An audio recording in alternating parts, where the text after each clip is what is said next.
अस्सलाम वालेकुम दोस्तों, आज की रेसिपी में हम बना रहे हैं एक ऐसी चटपटी मीठी खट्टी इमली की चटनी जो हर स्नैक्स के टेस्ट को दुबाला कर देती है। फिर वो चाहे समोसे हो, पकोड़े हो या कोई भी चाट या हर स्नैक्स के साथ बहुत ही मज़ेदार लगती है। तो चले फिर इमली की चटनी को बनाना शुरू करते हैं। इसके लिए हमने जो है वो आधा किलो इमली ली है। इस तरह इसकी गुठलियाँ जो है वो मोटी मोटी सी हैं। इस सबसे पहले जो है वो हम इसको भिगोएंगे। हमने जो है वो इसको एक बड़े से बाउल में निकाल लिया है ताकि हम इसे अच्छे से भिगो सके। अब हम इसमें नीम गर्म पानी शामिल करेंगे, ठंडा पानी नहीं शामिल करना, और इतना पानी शामिल करना है कि ये अच्छे से डूब जाए। और फिर अब हम इसको मिक्स करेंगे, सब तरफ हम इसको अच्छे से मिक्स करेंगे ताकि वो चटनी जो है वो अच्छे से घुल मिल जाए। हम इसको जो है वो आधे घंटे के लिए भिगोएंगे। आपकी मर्जी है, आप इसे चाहे 15 मिनट के लिए भिगो लें या चाहे घंटे के लिए भिगो लें, लेकिन हमने इसको आधे घंटे के लिए भिगोना है। अब देखिए ज़रा, हमने आधे घंटे बाद इसका सारा जो गुद्दा था वो ऊपर आ चुका है। अब हम इसको बड़े से बर्तन में शामिल करेंगे और हाथों को अच्छे से धोकर इसको अच्छे से मिक्स करेंगे। ये गुठलियाँ वगैरह निकालने की कोई मुश्किल नहीं होती। बाज़ लोग जो है वो कहते हैं कि बहुत मुश्किल होती है ये गुठलियाँ निकालने में,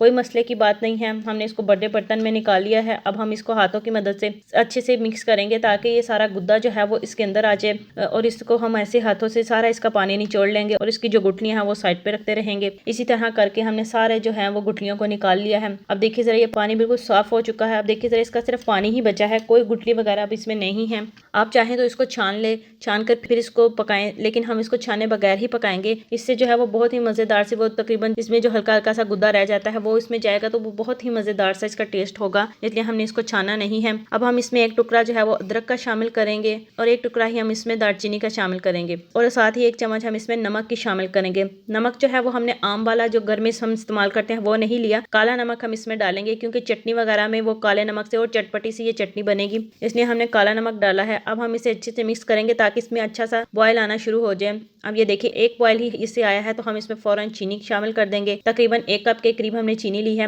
क्योंकि हमारी इमली जो थी वो ज़्यादा थी, आधा किलो थी, इसलिए हम 1 कप के करीब ही चीनी लेंगे। इसको हम अच्छे से पकाते रहेंगे ताकि अच्छी सी चटनी हमारी जो है वो पक जाए। अब देखिए, इसका थोड़ा सा पानी कम हुआ है। हम इसमें 1 चम्मच जो है वो चिली फ्लिक्स की शामिल कर देंगे ताकि ये अच्छी सी गाढ़ी सी हो जाए, और साथ ही हम इसमें 1 चम्मच जीरे की शामिल करेंगे। चिली फ्लिक्स वगैरह आपकी मर्जी है, आप अगर इसमें शामिल करना चाहें तो कर लें, वरना अगर आप इसको ऐसे ही मीठा सा बनाना चाहते हैं तो फिर आप इसको सिर्फ चीनी ही इसमें रहने दीजिएगा, वरना आप इसमें कोई भी मिर्च वगैरह शामिल ना कीजिएगा। लेकिन हमने इसको तीखी मीठी दोनों तरह की बनाई है, इसलिए हमने इसमें थोड़ी सी चिली फ्लिक्स भी डाली है। ये बहुत ही मज़ेदार सी बनेगी चिली फ्लिक्स से। अब देखिए ज़रा, कैसे अच्छे से गाढ़ी होना शुरू हो चुकी है। हम इसको थोड़ी देर सिर्फ 5-10 मिनट और पकाएंगे, ये बिल्कुल थिक सी हो जाएगी। ये देखिए ज़रा, अब ये बिल्कुल थिक हो चुकी है और हमारी तकरीबन चटनी तैयार हो चुकी है। हमने फ्लेम को बंद कर दिया है। अगर आपको ज़्यादा गाढ़ी पसंद है तो आप उसको मज़ीद गाढ़ा कर लें, लेकिन जो है वो ऐसे ज़्यादा अच्छी लगेगी। इतनी गाढ़ी चटनी वो मज़े की नहीं लगती। हल्की हल्की सी हमने इसको पतला रखा है, बहुत ज़्यादा गाढ़ा नहीं किया। अब ये तैयार हो चुकी है। हम इसको पहले अच्छे से ठंडा कर लेंगे, ठंडा करके हम इसको सर्व करेंगे। एक बार आप इसको घर पर ज़रूर ट्राई कीजिएगा और फिर मुझे फीडबैक भी दीजिएगा।